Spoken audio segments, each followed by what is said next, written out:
I wanted to show you, first of all, how petrol used to burn, or how people used to observe petrol burning for many, many hundreds or even thousands of years. And I'm going to do this. Now, petrol, of course, is very dangerous. So we have the flammability sign, the toxic sign on it, and we have to take great care when we burn even the tiniest amounts of petrol because it is very, very flammable. And that's, of course, why it's so useful as a fuel. So I'm going to start off here, taking a small quantity of petrol in with my teat pipette here. I'm going to place it onto my fireproof mat, and then I shall set fire to it. Now, once I've set fire to it, I'm going to ask you the question, do you think that this is the way that petrol burns inside a motor car engine? Please watch carefully. I'm about to set it on fire here. Et voila. Now, please look at this flame. Do you think that would make a car do 100 miles an hour down the motorway? No. Just look at the smoke. Yellow, smoky flame. Now, let's look here, children. Wood burning, yellow, smoky flame. You can't see, but it's smoky. Petrol burning, yellow, smoky flame. Candle burning, yellow, smoky flame. Now, to the chemist, that means, and I'm sure you can all agree, there is something similar about. And the similar thing is this. They all contain the element carbon. Carbon is very important. It's what this soot is made of. And I will show you, I can make some of this soot catch here, you see, onto our white surface there. I can wave my white basin here and show you soot collecting there. It is the same element, carbon, which is present in all of these. They have a similarity. You can't dispute that because they're burning in a similar manner. Now, that carbon, of course, is charcoal or soot. And just for your information, candle wax is made up of a mixture of compounds called hydrocarbons. Petrol, too, is a mixture of hydrocarbons, but it has smaller molecules. And wood is actually a carbohydrate. It also is slightly different, but nevertheless very similar in terms of combustion. Now, what I wanted to show you is how the chemist has enabled the fuel petrol to burn much more efficiently, and therefore how it burns inside a motor car engine. Now, for this purpose, I have bought a model of the inside of a motor car engine, and it's a tin can like this. Now, the reason why I've got a tin can like this is because inside the shape of a tin can is a cylinder. Now, inside every single motor car engine in the world, there are shapes like this which are called cylinders. And that is where the petrol burns. That's where the fuel burns. Inside the cylinder is a very tightly fitting piston, which goes up and down inside the cylinder and is connected to a crankshaft which makes the engine go forward. However, I don't have a piston. I have a lid which fits on very tightly. However, for those of you who'd like to know, this is a piston from a real motor car engine. Every single motor car engine, lorry engine, bus, van, whatever burns a fuel, and they're called internal combustion engines, will have these things fitting very tightly inside cylinders, and they go up and down in a reciprocating linear motion, which by the genius of the engineer is converted to rotating motion to make the up and down movement to make things go round, and then the car engine can make the car move forward. So, what I'm going to tell you, that in a motor car engine, of course, the fuel goes in and then is ignited. Now, just for your information, inside a motor car engine, in petrol engines, we ignite the fuel with a spark plug, an electric spark. It's like a little miniature electric lightning flash. But in today's experiment, I, of course, will be igniting it with, there's a hole in the bottom here, there's a hole in the bottom there, and I shall be applying my light there. Now, what I wanted to tell you, and this is the key bit of information. If I were to ask you a question now, what is in this tin, you would be perfectly entitled to say, why, there's nothing in this tin because it was full of paint and now it's no longer full of paint. Of course, that's a correct answer. But from the point of view of combustion, from the point of view of burning, it is full of a most important commodity. And that, of course, is all around us. It is air.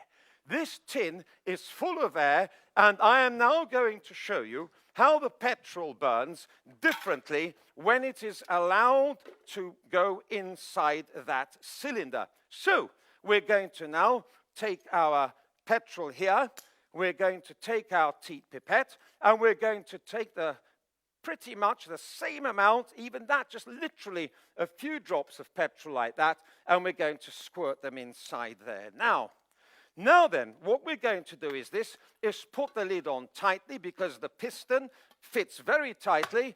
There we are. Just make sure it's on properly, because the piston fits very tightly into the cylinder of a motor car engine. And I'm going to now hold this tin for just a few seconds. Now, while I'm holding this tin, the petrol which I put inside as a liquid is undergoing a most important change. But it's not a chemical change. It's not burning. It's not changing into a different substance. It is actually undergoing a change of state. The petrol went in as a liquid, and now, after a minute or so, it has evaporated, and it has turned into a gas. And I will smell it. That smells pretty strong to me, and therefore that means that we shall be ready to conduct our next experiment. That means the petrol has evaporated and turned to a gas, and this is the important bit. It has now become fully mixed with the air. It has formed what we call an homogeneous system. And if we now apply our light to the bottom, please watch carefully and see if you can spot the difference, the color of the flame, or indeed the effect which is achieved when it catches fire. And there you are. As you see, I didn't quite see what happened, but the lid went high into the air. No, please, I am not here. Dear ladies and gentlemen, do you clap every time you drive a car? No, but this is what all your clap. Now, I clap when I drive my cars because I fix them, you see. I drive old baggers and I have great fun driving them. And so I do have a reason to clap, you see, because I fixed it. So if it works, then I'm thrilled to pieces. But you see, inside a motor car engine, this reaction is going on thousands of times in a short space of a few minutes. And that, of course, if you said, can that make a car do 100 miles an hour? Yes, definitely. Now, I don't know, and this is the bit I wanted to tell you, it was chemists who about 300 years ago recognized the hugely important value of air in the way that fuels burn. Now, I don't know whether any of you noticed the color of the flame down there. I noticed it, and I'm sure some of you may have. It was actually blue. Now, that blue flame which you saw is an invention of the science of chemistry.